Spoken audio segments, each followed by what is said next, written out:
আজকে শেয়ার করব রসে ভরা পিঠা রেসিপি। জামাইকে খুশি করতে চাইলে এই একটা আইটেমই কিন্তু যথেষ্ট, একটা মুখে দিলেই মিলিয়ে যাবে। আর আমি সবসময় চেষ্টা করি আপনাদের সাথে ইউনিক কিছু শেয়ার করার জন্য। প্রথমে 2 কাপ পরিমাণে পানি দিয়ে দেব আর সামান্য পরিমাণে লবণ দিয়ে এটাকে বলক উঠিয়ে নেব।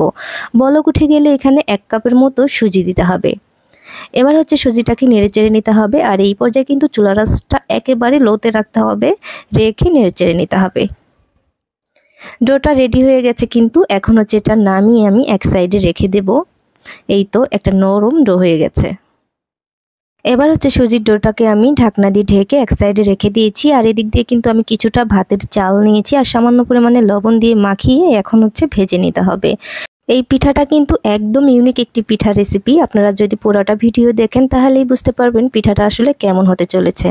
চালটা ভাজা হয়ে গেছে, এখন হচ্ছে আমি ঠান্ডা করে নেব। আপনারা চাইলে কিন্তু শিলপাটায় বেটে নিতে পারেন, আবার চাইলে ব্লেন্ডার করেও নিতে পারেন। তো আমি ব্লেন্ডার করে নিয়েছি, দেখতেই পাচ্ছেন একদম মিহি হয়ে গেছে। তারপর এখানে দিয়ে দিচ্ছি আখের গুড়। চাইলে কিন্তু চিনিটা দিতে পারেন যাদের বাসায় আখের গুড়ের ব্যবস্থা নেই, কিন্তু সেক্ষেত্রে চিনিটা একটু গুঁড়ো করে দিতে হবে। আর 2 চামচের মতো এখানে দুধের গুঁড়া দিয়েছি, দিয়ে ভালোভাবে করে মিক্স করে নেব। এখন অল্প অল্প পরিমাণে পানি দিব আর আমি এটাকে মিক্স করে নেব।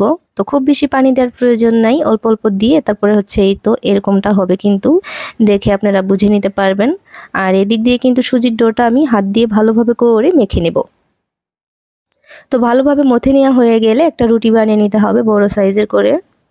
রুটি বানানো হয়ে গেলে এরকম বোতলের মুখা অথবা স্টিলের গ্লাস দিয়ে কিন্তু আপনারা কেটে নিতে পারেন আপনাদের পছন্দ অনুযায়ী।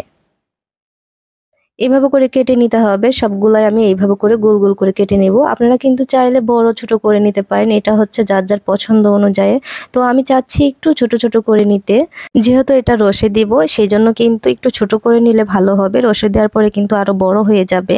তারপরে হচ্ছে মিক্স করে রাখা চালের গুঁড়াগুলো আমি দিয়ে দিলাম ছোট ছোট করে। এখানে আসলে বলার কোনো কিছুই নেই, আপনারা কিন্তু দেখলে এটা বুঝে নিতে পারবেন। তো তারপর হচ্ছে আমি একটা কাঁটা চামচ দিয়ে এভাবে করে ডিজাইন করে নিচ্ছি। আপনারা চাইলে কিন্তু আবার ভিন্ন ধরনের ডিজাইনও দিতে পারেন, একটু দেখার সৌন্দর্যের জন্য। এখানে যে ডিজাইন দিতে হবে এমন কোনো কথা নেই, চাইলে এমনিতেও এটা নিতে পারেন, শুধু মুখটা আটকে দিলেই কিন্তু হয়ে যাবে। তারপরে হচ্ছে আমি তেলে ভেজে নিচ্ছি। আর তেলে ভাজার সময় অবশ্যই খেয়াল রাখবেন একেবারে মচমচে করা যাবে না, গোল্ডেন কালার করা যাবে না। 3 থেকে 4 মিনিটের মতো ভেজে নিলে কিন্তু হয়ে যাবে, যাতে এটা সাদা সাদা থাকে, যেহেতু আমরা রসে দিব আমি আগেই বলেছি। এই তো হয়ে গেছে, কিন্তু আমি নামিয়ে নিচ্ছি। নামানো হয়ে গেলে আমি 2 কাপের মতো পানি দিয়ে দিব আর 1 কাপ চিনি দিয়ে দিচ্ছি, 2টা এলাচ, সামান্য পরিমাণে লবণ দিয়েছি। 2 থেকে 3 বার বলক উঠে গেলে এবার হচ্ছে পিঠাগুলা দিয়ে দেব আমরা।